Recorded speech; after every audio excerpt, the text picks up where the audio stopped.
San Juan capítulo 8.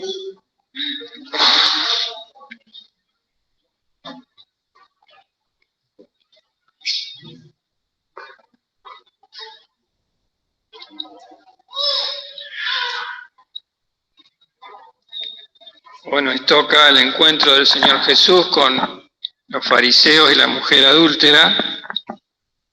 Vamos a leer desde el versículo 1 hasta el 11. San Juan 8, 1 a 11, dice así la palabra del Señor. Y Jesús se fue al monte de las Olivas, y por la mañana volvió al templo, y todo el pueblo vino a él, y sentado él los enseñaba. Entonces los escribas y los fariseos le traen una mujer tomada en adulterio, y poniéndola en medio, dícenle: Maestro, esta mujer ha sido tomada en el mismo hecho adulterando. Y en la ley Moisés nos mandó apedrear a las tales.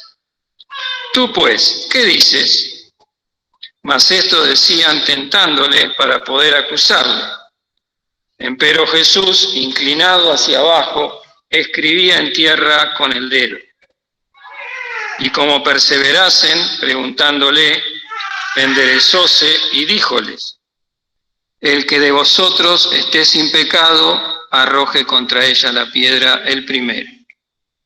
Y volviéndose a inclinar hacia abajo, escribía en tierra. Oyendo pues ellos, redargüidos de la conciencia, salíanse uno a uno, comenzando desde los más viejos hasta los postreros, y quedó solo Jesús y la mujer que estaba en medio. Y enderezándose Jesús y no viendo a nadie más que a la mujer, díjole: Mujer, ¿dónde están los que te acusaban? ¿Ninguno te ha condenado? Y ella dijo: Señor, ninguno. Entonces Jesús le dijo: Ni yo te condeno. Vete y no peques más. Señor, bendiga esta palabra que comienza en el versículo 2, que dice: por la mañana volvió al templo, y todo el pueblo vino a él, y sentado él los enseñaba. Señor Jesús, podemos decir, en el capítulo 7, era la fiesta de los tabernáculos, y había estado toda la multitud ahí en el templo, y aquí nos dice que el Señor volvió al templo por la mañana, a la noche se fue al monte de las Olivas, como dice en el versículo 1, pero después volvió al templo. Aquí lo dice como un hecho que sucedió, pero en realidad el Señor tenía la costumbre de hacer eso. Podemos leer 2 versículos un poquito más atrás, sin perder este. Vamos a Lucas 21.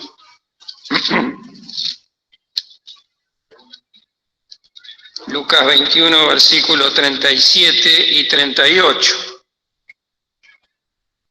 Dice: y enseñaba de día en el templo, y de noche saliendo estábase en el monte que se llama de las Olivas. Y todo el pueblo venía a él por la mañana para oírle en el templo. Quiere decir que era una costumbre del Señor. Lo hacía regularmente. Iba al templo a enseñar y por la noche se iba al monte de las Olivas. ¿A qué se iba al monte de las Olivas? A orar, pero también ¿a qué? A descansar, porque no tenía casa el Señor, ¿no? Así que a la noche se iba al monte de las Olivas a orar y a descansar también, y de día enseñaba en el templo. También en Mateo 26, un poquito más atrás, Mateo 26, 55, cuando al Señor lo prendieron, se les dice aquellos que le prendieron. En aquella hora dijo Jesús a las gentes: como a ladrón habéis salido con espadas y con palos a prenderme. Cada día me sentaba con vosotros enseñando en el templo y no me prendisteis. Así que la costumbre del Señor era enseñar sentado cada día en el templo y de noche ir al monte de las Olivas. Y acá el capítulo 7, que es un capítulo muy intenso, que habla de todo lo que el Señor hizo en la fiesta de los tabernáculos, cómo predicaba, dicen, en el último día de la fiesta, el Señor se puso en pie y dijo: si alguno tiene sed, venga a mí y beba. Era el último día de la fiesta, el día más importante, y el Señor ahí predicó en medio de todos. Y los fariseos habían querido prenderlo en distintas ocasiones, querían prenderlo para matarlo, porque el Señor cada vez llevaba más gente tras de sí. Pero después de todo eso, el último versículo del capítulo 7 dice: y fuese cada uno a su casa. Así que después de estar, el lugar más público de Jerusalén era el templo, y todos los peregrinos iban ahí en las fiestas principales. Pero dice, después fuese cada uno a su casa. Y el Señor dice, y Jesús se fue al monte de las Olivas. Hay un comentador que dice que en realidad el capítulo 8 tendría que empezar: y por la mañana volvió al templo. ¿No? Los capítulos se pueden discutir porque no están en los originales, ¿no es cierto? No los puso Dios, sino en un momento se pusieron los capítulos y los versículos para poder leer mejor la Biblia. Y me pareció muy razonable eso que dijo, ¿no? Porque para contrastar, porque dice, cada uno se fue a su casa, a su hogar, a la seguridad y a la comodidad de su casa. Pero el Señor, como dice también, ¿no? En Mateo 8:20, como le dijo a uno que dijo: te seguiré, Señor, a donde quiera que fuere. Y el Señor, ¿qué le dijo? El Hijo del Hombre no tiene donde recueste su cabeza, lo cual nos muestra cómo el Señor se humilló hasta lo sumo en todo sentido, ¿no?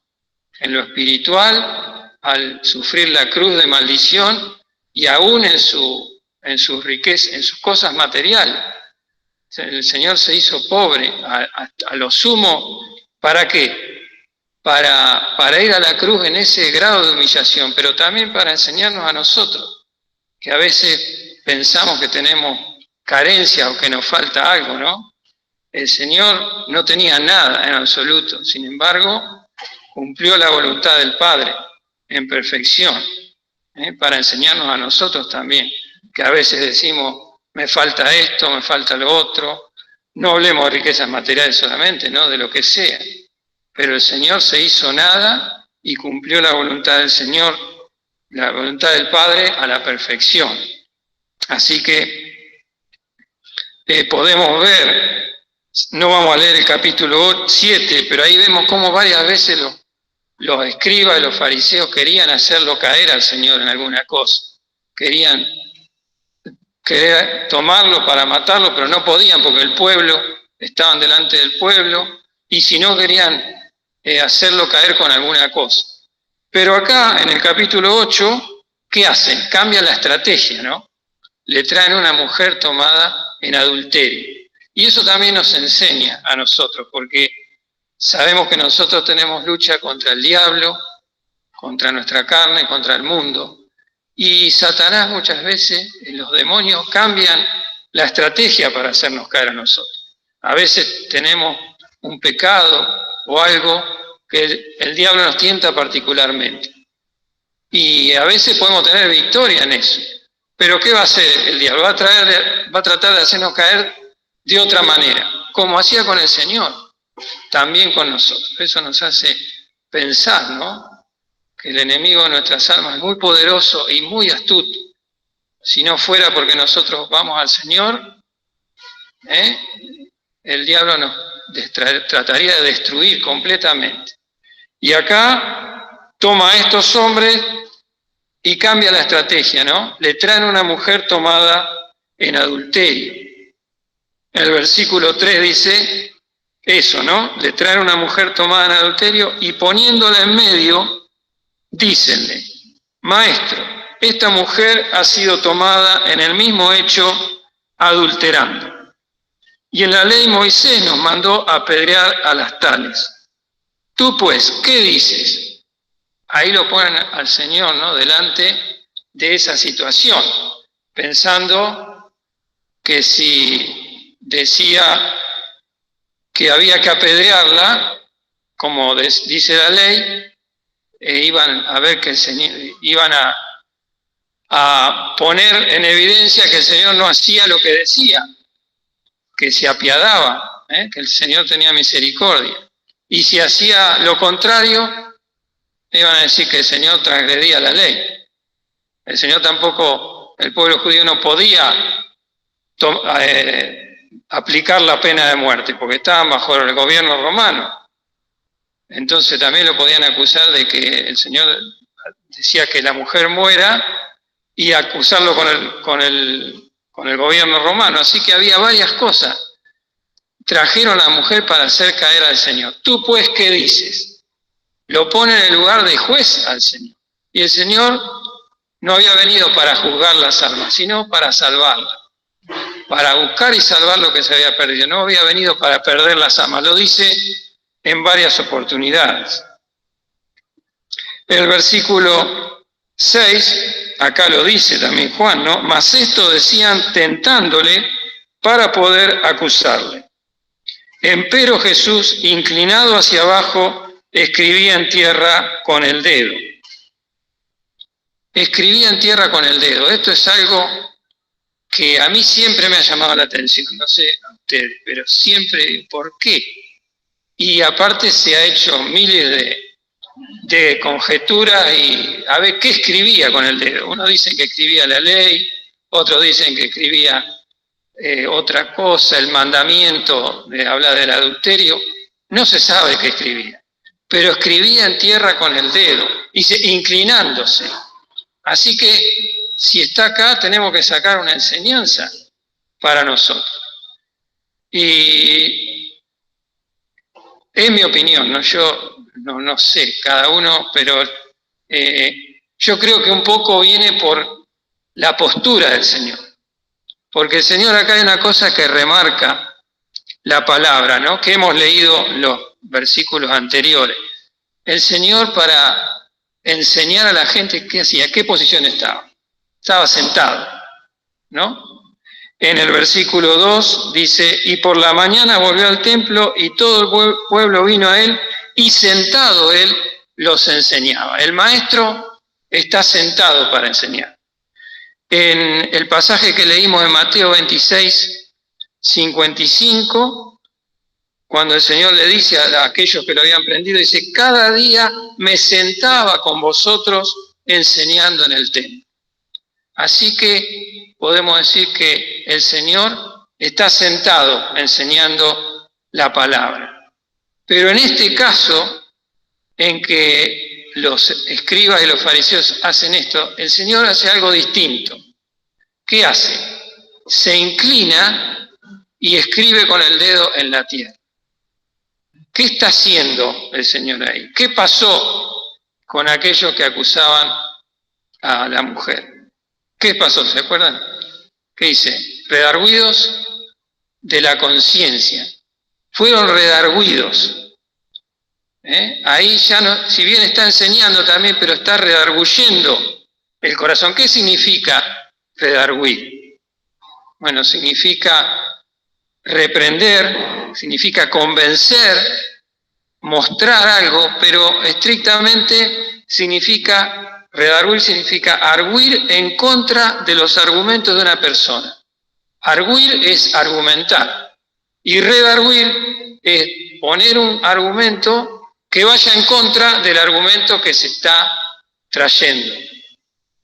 Así que dice que el Señor en ese momento estaba redarguyendo el corazón, porque dice: redarguidos de la conciencia, cada uno se empezó a parar y a irse, a no poder ni decir nada ni hacer nada. Vamos a leer un pasaje en 2 Timoteo, algunos versículos vamos a leer. Segunda Timoteo 3:16, cuando habla de la escritura, de la palabra.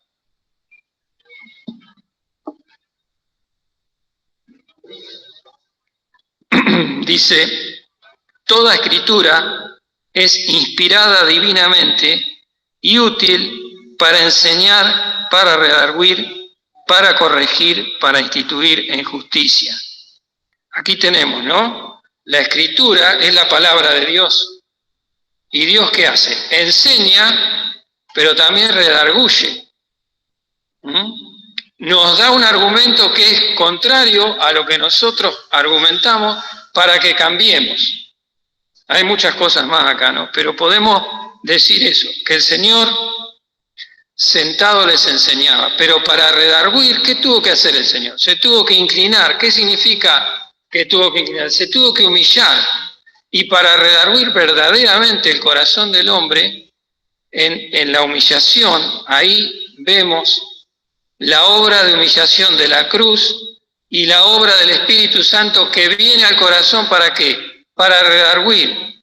Y eso Dios tuvo que humillarse mucho más, podemos decir de alguna manera, para enseñar, aunque todo es lo mismo, ¿no? El Señor cuando enseña, redarguye. Pero nos habla de la humillación del Señor y de Dios en sus tres personas para humillarse hasta la tierra, hasta lo sumo. ¿La tierra de qué nos habla? La tierra nos habla del hombre. Hemos sido hechos del polvo de la tierra. Fijémonos un versículo, San Juan 14:17. San Juan capítulo 14,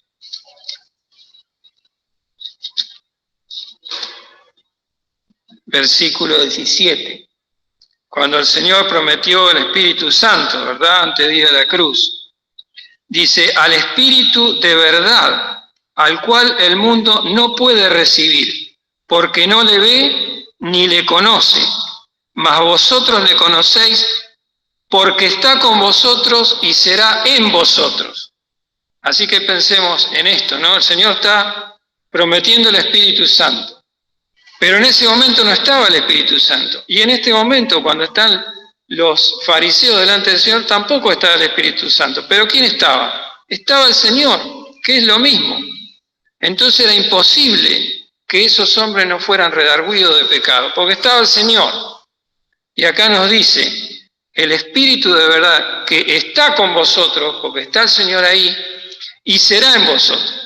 Así que es lo mismo, que esté el Señor, o en el caso nuestro, que esté el Espíritu Santo en nuestro corazón, para redarguirnos de pecado. ¿De qué manera? ¿De qué manera el Señor me redarguye de pecado? Escribe su ley en mi corazón, porque podemos pensar en la ley, ¿no? En la ley de Dios. Ahí cuando dice en Éxodo 31:18, cuando Dios escribe la ley en las tablas de piedra, dice, la escribió con el dedo de Dios. Dice así, ¿no? Con el dedo de Dios. Después Moisés rompe las tablas cuando se hacen el becerro de oro. Dios le dice que haga otras tablas como las primeras. Dice que yo escribiré. Después le dice a Moisés que escribe tú, porque Moisés es una figura de Cristo. En realidad Dios escribe la ley. Pero vemos el dedo de Dios ahí. Y ahora, cuando está Cristo escribiendo en la tierra, ¿qué es el dedo de quién es? De Dios. Y es una figura preciosa del Espíritu Santo que el Señor Jesús iba a enviar en ese momento y que nosotros, si hemos creído en Cristo, lo tenemos en el corazón. ¿De qué manera lo tenemos escrito? La ley de Dios está escrita en nuestros corazones. Podemos leer en Jeremías, cuando el Señor promete eso en el Antiguo Testamento.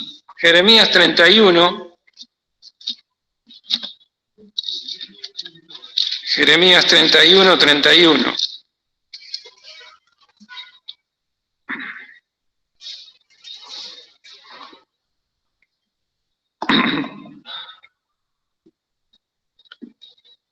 Fíjense cómo le prometía el Señor a su pueblo. Dice, he aquí que vienen días, dice Jehová, en los cuales haré nuevo pacto con la casa de Jacob y con la casa de Judá.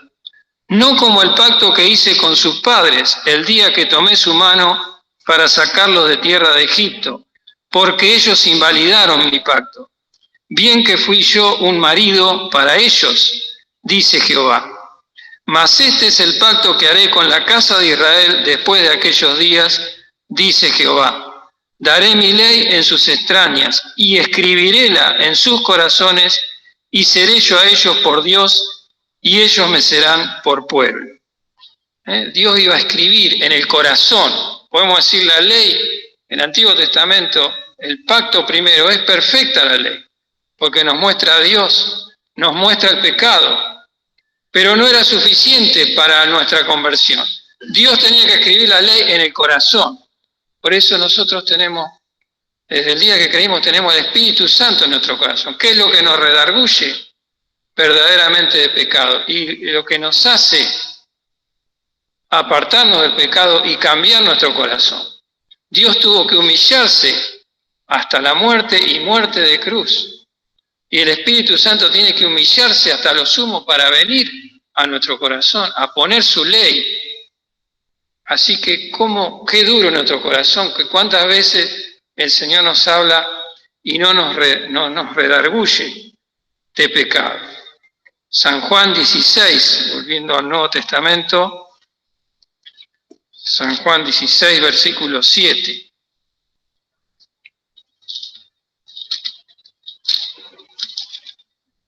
San Juan 16, 7 dice, empero yo os digo la verdad, os es necesario que yo vaya, porque si yo no fuese, el Consolador no vendría a vosotros. Mas si yo fuere, os le enviaré.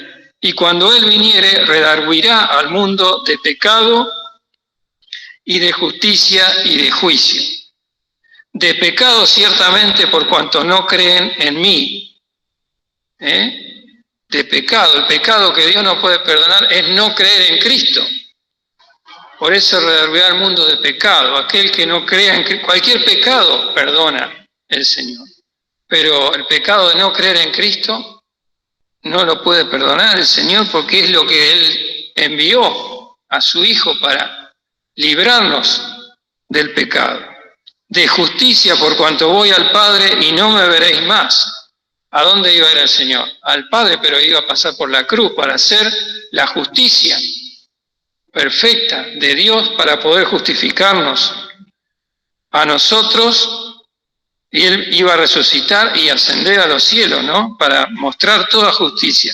Y de juicio, por cuanto el príncipe de este mundo es juzgado. En la cruz iba a ser destruida la cabeza de la serpiente, como el Señor prometió ahí en San Juan 3:15, ¿no?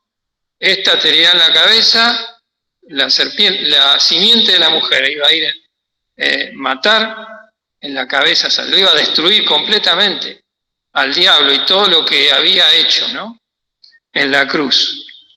Así que el Espíritu Santo muestra eso a nosotros en el corazón para que nosotros también podamos testificar de lo que el Señor hace con nosotros. Así que podemos sacar esta enseñanza, ¿no? De que el Señor para hacer todo eso se tuvo que humillar. Por eso el Señor sale de su posición, estaba enseñando sentado, pero cuando lo ponen en esa situación, el Señor como que les da un tiempo, ¿no? Para que ellos piensen y se inclinan, mostrando la humillación que el Señor tuvo que hacer para llegar a escribir en nuestros corazones su ley. Y les da un tiempo, ¿no? Y dice que después, volviendo al pasaje en San Juan 8, versículo 7, mientras él estaba inclinado, ¿qué hacían? Le seguían preguntando, y como perseverasen, preguntándole, enderezóse y díjoles, el que de vosotros esté sin pecado, arroje contra ella la piedra el primero. Arroje contra ella la piedra el primero. Y ellos estaban pensando, no, el Señor como que no quería intervenir en eso. Ellos le decían, ¿qué decís? ¿Qué opinás? El Señor como que muestra su renuencia a decir algo y les da tiempo para que ellos piensen, ¿no? Según la ley de Dios, la mujer tenía que ser apedreada, eso es lo que decía la ley de Dios. Vamos a leer unos versículos, sin perder este pasaje. Levítico, vamos a Levítico 20.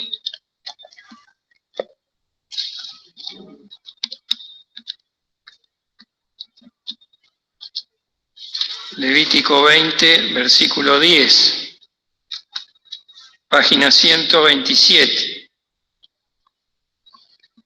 Dice, y el hombre que adulterare con la mujer de otro, el que cometiere adulterio con la mujer de su prójimo, indefectiblemente se hará morir al adúltero y a la adúltera. Ahora vamos a Deuteronomio, o más adelante, capítulo 22.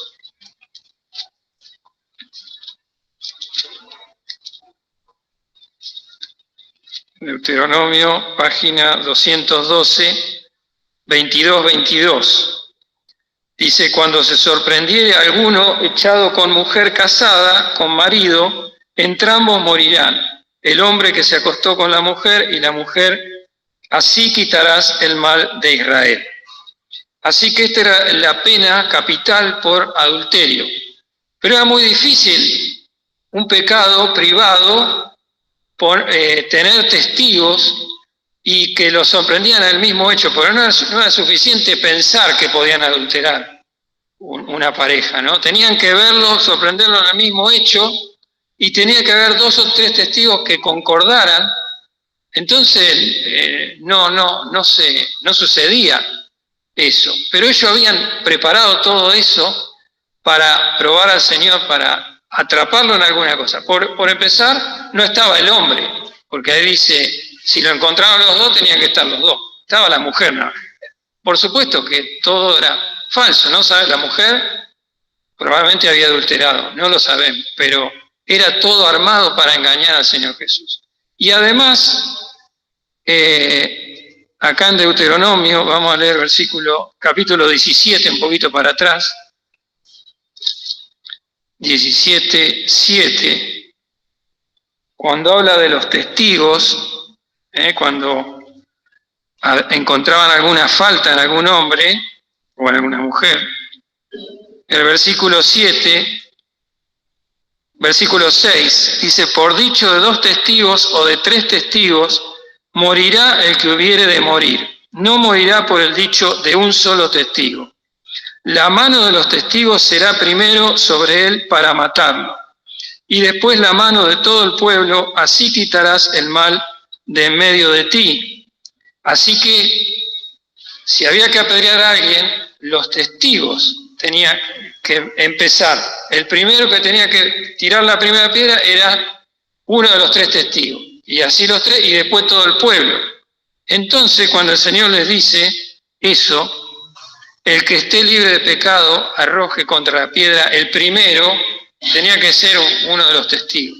¿Y qué pasó con ellos? Empezaron a pensar, ¿no? Ahí el Señor los estaba redarguyendo de pecado. Estaba el Señor ahí. Entonces, ¿quién podía? ¿Quién se iba a levantar con la piedra y iba? No podían, porque el Señor estaba redarguyendo de pecado. Les estaba mostrando que eso lo habían hecho por la malicia de su corazón, que estaba mal, que era un engaño total, por supuesto. Así que el Señor les da tiempo. Y ellos dice, redarguidos, oyendo pues ellos, versículo 9, redarguidos de la conciencia, salíanse uno a uno, comenzando de los más viejos hasta los postreros. Y quedó solo Jesús y la mujer que estaba en medio. Comenzando de los más viejos. ¿Por qué sería de los más viejos, no? Tal vez por los más viejos entendieron primero, o eran los que habían armado todo. Generalmente los más grandes son los que organizan las cosas, ¿no? Dice, comenzando de los más viejos, uno a uno, fue redarguido de la conciencia por el Señor. Y el Señor queda la mujer sola, ¿no? Y enderezándose Jesús, y no viendo a nadie más que a la mujer, díjole: mujer, ¿dónde están los que te acusaban? Ninguno te ha condenado. Y ella dijo: Señor, ninguno. Entonces Jesús le dijo: ni yo te condeno, vete y no peques más. ¿Por qué le dice ni yo te condeno? Si había pecado, no le dice en ningún momento que no es culpable, pero le dice ni yo te condeno. ¿Por qué? Porque el Señor iba a ir a dar su vida en la cruz, a ponerse en lugar de esta mujer y de todos los pecadores, de cada uno de nosotros, para limpiar. Y el Señor le habla a la mujer, ¿no? ¿Qué le dice? No le dice que es culpable, dice: vete y no peques más. ¿Por qué? La mujer habrá creído ahí, no lo sabemos, pero creemos que sí. Pero de todos modos el Señor no la iba a condenar, porque el Señor no vino a perder las almas, sino para salvarlas. No vino para juzgar las almas, sino para salvarlas. Así que ahora aplicándolo a nuestra vida, ¿no? A la vida práctica, nosotros también somos dados, si bien no vamos a estar en esta situación, pero también somos dados a juzgar a los demás, a creernos un poquito más que los demás. ¿Cómo lo aplicamos a nuestra experiencia práctica? Vamos a la carta a los Romanos, capítulo 2.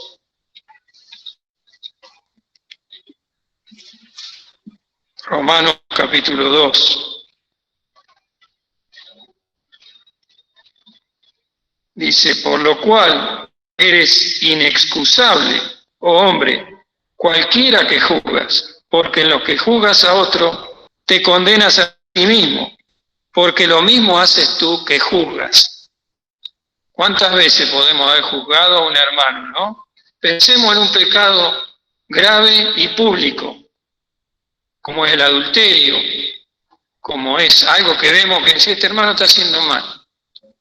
A veces nos viene al corazón, no de juzgarlo, nos viene: ¿y qué estamos haciendo cuando lo juzgamos? Aún en nuestro pensamiento, no estamos condenados a nosotros mismos, porque el Señor nos dice: tú haces lo mismo que juzgas. Tal vez no hagamos un pecado, no hayamos caído en un pecado grosero o algo, una deshonra pública, ¿no? Pero pecamos, igual estamos ofendiendo al Señor de distintas maneras, sino tomando el tema del adulterio. Y nosotros decimos: bueno, este cristiano adulteró. Pero el Señor, ¿qué dijo en el Sermón del Monte? Si alguno mirara a una mujer para codiciarla, ¿qué dice? Ya adulteró en su corazón. Y, digamos, los hombres, ninguno de nosotros puede decir: nunca miramos a una mujer codiciándola y adulteramos. ¿Quién puede decir que no lo hizo alguna vez? Seamos sinceros. Entonces, cuando juzgamos, nos estamos condenando a nosotros mismos, como dice acá. Mas sabemos que el juicio de Dios es según verdad contra los que hacen tales cosas. Y piensas esto, oh hombre, que juzgas a los que hacen tales cosas y haces las mismas, que tú escaparás del juicio de Dios. Y está hablando a los creyentes, porque yo pensaba que este pasaje, como el versículo 1 habla de los inconversos, y bueno, sigue hablando de los inconversos, pero ahora los creyentes, pues si seguimos leyendo nos vamos a dar cuenta. Y nos habla de la ira de Dios. Por supuesto que no vamos a ser juzgados para condenación, pero tenemos un grave problema si nosotros somos de juzgar a los demás, porque estamos haciendo lo que dice el versículo 4, menospreciando la riqueza de su benignidad y paciencia y longanimidad, ignorando que su benignidad te guía a arrepentimiento. Nos dice a nosotros. Entonces, tenga cuidado yo de juzgar. ¿Qué tengo que hacer cuando me entero que un hermano ha caído en un pecado así como esto? Me tengo que entristecer, tengo que orar por ese hermano y no juzgar, porque ninguno de nosotros está exento de nada. Tenemos la misma naturaleza de pecado. Lo que tenemos que hacer es glorificar al Señor y no menospreciar la riqueza de su benignidad, longanimidad y paciencia. ¿Qué quiere decir? Que el Señor, ¿cuántas veces cometemos pecado? Y el Señor es longánime, no cambia, espera, nos espera con amor, con paciencia y con benignidad porque desea nuestro bien. El Señor nos ayude para que podamos no menospreciar. Cuando nosotros jugamos, hermano, estamos menospreciando al Señor. Y el Señor nos puede castigar por esto. Que el Señor nos ayude a mirarnos delante del Señor y ver lo que es el Señor, cómo nos trata cada uno de nosotros. Vamos a leer el Salmo 113 para terminar. Salmo 113.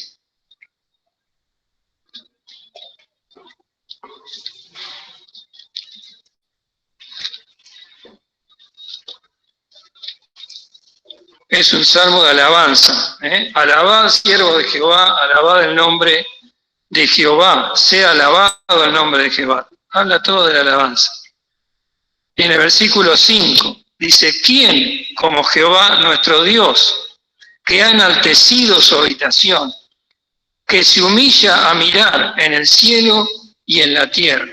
El Señor se humilló a mirarnos a nosotros, que éramos pecadores perdidos, indignos de la misericordia de Dios. Y Dios, como dice acá, se humilla. ¿Quién como Jehová nuestro Dios?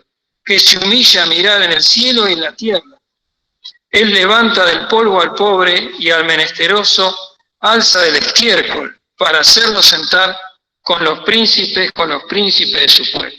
Este es nuestro Dios. ¿Quién como Jehová nuestro Dios? Que se humilla a mirar la tierra como el Señor ahí, inclinándose, escribía con el dedo, tuvo que humillarse de tal manera que tuvo que ir a la cruz y tuvo que humillarse de tal manera de venir a nuestro corazón para escribir su ley. ¿Quién como Jehová nuestro Dios? Que estamos perdidos totalmente y nos dio honra, nos hace sentar con los príncipes de su pueblo, dice el Señor. El Señor nos ayude para tener temor de Él y alabarle y bendecirle cada día. El Señor nos bendiga.